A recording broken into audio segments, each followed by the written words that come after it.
जौनपुर जिले में 4 जनवरी को श्री संकट मोचन धाम स्टेडियम में अंतर जनपदीय क्रिकेट टूर्नामेंट प्रतियोगिता का आयोजन किया गया, जहां मुख्य अतिथि कृषि राज्य मंत्री दिनेश प्रताप सिंह स्वतंत्र प्रभार रहे। दिनेश प्रताप सिंह उद्यान, कृषि विपणन, कृषि विदेश व्यापार एवं कृषि निर्यात राज्य मंत्री हैं। साथ ही पूर्व सांसद बीपी सरोज मछली शहर, पूर्व जिलाध्यक्ष पुष्पराज सिंह, सुशील मिश्र जिला महामंत्री एवं पूर्व विधानसभा प्रत्याशी मोगरा बादशाहपुर अजय शंकर दुबे मौजूद रहे, जहां विजेता को कप और 51,000 रुपये का चेक देकर सम्मानित किया गया। उप विजेता को 31,000, वहीं man of the match 4100, man of the series 7100 देकर खिलाड़ियों का हौसला बढ़ाया गया, उनको सम्मानित किया गया। राज्य मंत्री ने गांव के लोगों और अजय शंकर दुबे को धन्यवाद देते हुए कहा कि जिस तरीके से खेल यहां पर खेला गया वो सराहनीय है। वहीं कोडीन कप सिरप मामला और छुट्टा पशुओं पर भी उन्होंने कई बातें कही। पूर्व मुख्यमंत्री अखिलेश यादव को घेरते हुए उन्होंने कहा, अखिलेश यादव के पास कोई काम नहीं है, राजनीतिक रूप से बेरोजगार घूम रहे हैं। देखिए, संकल्प को लेना बड़ा आसान है, लेकिन संकल्प को पूरा करना कठिन काम होता है। तो यह संकल्प अजय जी लगातार इसको पूरा कर रहे हैं। गांव वासियों की आशा के अनुरूप मेरे हिसाब से ये दूसरी पीढ़ी होगी, या गांव के लोगों ने मिल करके किया होगा तो भी ये दूसरी पीढ़ी होगी। तो 2 पीढ़ियों तक किसी संकल्प को पूरा करते रहना यह कठिन काम है। इस तपस्या को, इस संकल्प को मैं धन्यवाद देता हूं कि गांव के लोगों ने और अजय शंकर दुबे ने ये अपने पहले की पीढ़ी के लोगों के कामों को आगे बढ़ा रहे हैं, अगली पीढ़ी तक पहुंचाने का काम कर रहे हैं। तो ये बधाई के पात्र हैं। और जो काम सार्वजनिक होते हैं, बहुत सारे काम, मेरी बेटी की शादी है मैं करूंगा, मेरे बेटे की शादी है मैं करूंगा, लेकिन सबका काम, सबकी बेटी की शादी जैसा काम करना ये सबके बस का काम नहीं होता है।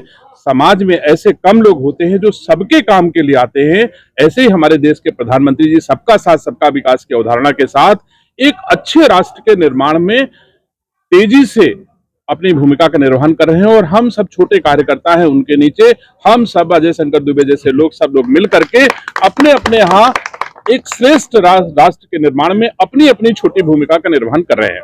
आप अगर 2017 के पहले का उत्तर प्रदेश देखो अथवा 2014 के पहले का देश देखो, आपको लगता है अभी देश के यशस्वी प्रधानमंत्री जी ने जो कहा है कि 2025 हमारे देश के खिलाड़ियों के नाम रहा है।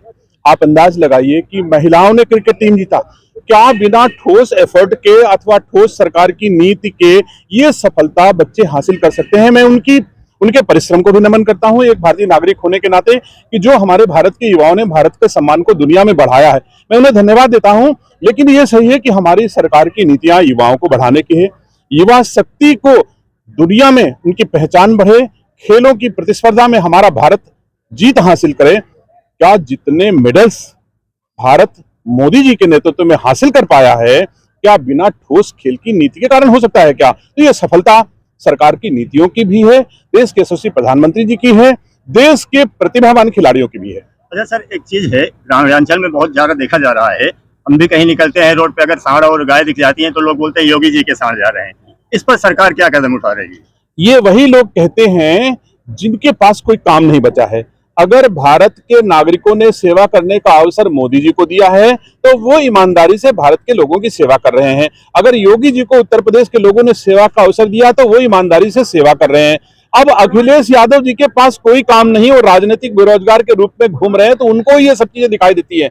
आप बताइए 2017 में कितने छुट्टा जानवर थे, आज की तारीख में सारे निराश्रित गौवंश काफी तादाद में संरक्षण गृहों में चले गए हैं।